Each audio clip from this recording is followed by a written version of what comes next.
Hello, friend. It's good to have you here today. This is a quiet audio moment, a space to pause and gently turn our hearts toward God. In our last reflection, we spent time with love, the kind of love that opens us, softens us, and invites compassion toward ourselves.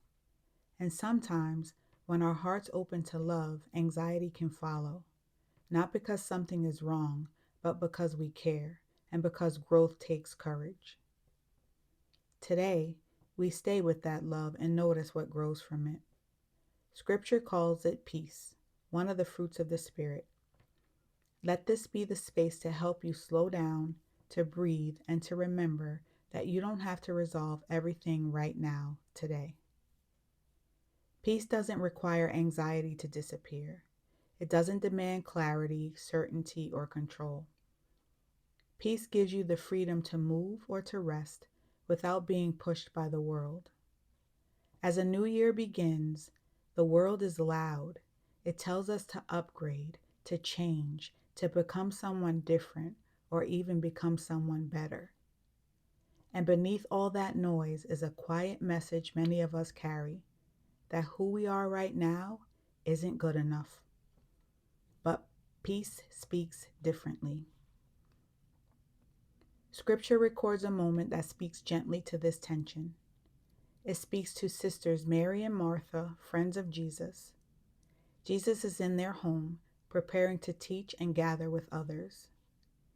Mary is sitting at Jesus' feet, listening to his word, fully attentive and fully present. She isn't avoiding responsibility, she's choosing discernment. She recognizes what is needed in that moment and gives it her full attention. Martha is serving, she's preparing, she's hosting, taking responsibility. Her service matters, her desire to care is good, but Scripture tells us she is worried, troubled, and distracted by many things.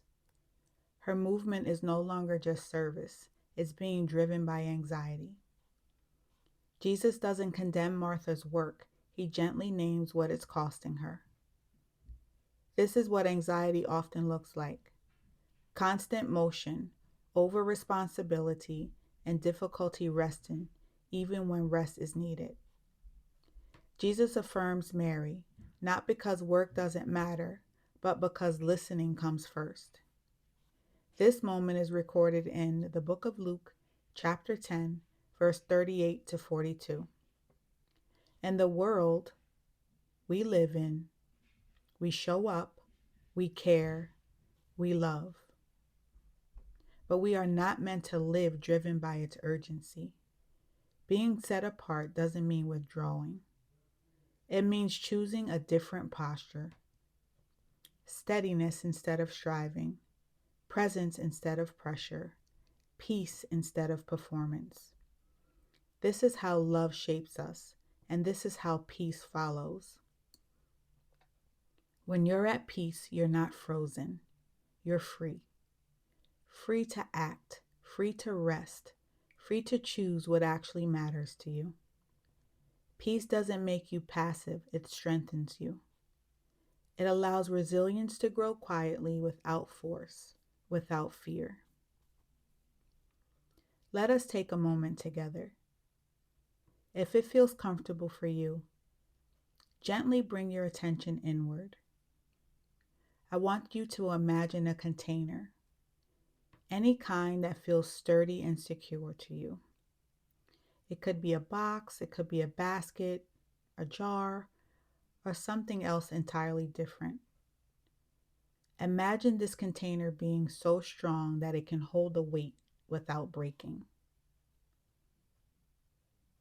Notice anything that feels too heavy to carry: grief, worry, unfinished conversations, or whatever has been creating too much struggle. You have a choice here. You can place it inside this container and close it, knowing you can return to it at any time. Or you can imagine setting it down completely or discarding it and choosing not to carry it right now or ever. Nothing needs to spill into this moment. This container can stay closed or it can be set aside for another time. If you choose, the container doesn't have to be a part of your memory at all. You can discard it. You're not deciding how you should feel. You're deciding what gets access to this moment. Peace doesn't come from control. It comes from choosing what you carry. And this is where Scripture gives us language for what we're practicing, not as pressure, but as something that grows. Listen to these words from Galatians chapter 5, verses 22 to 23. But the fruit of the Spirit is love, joy, peace.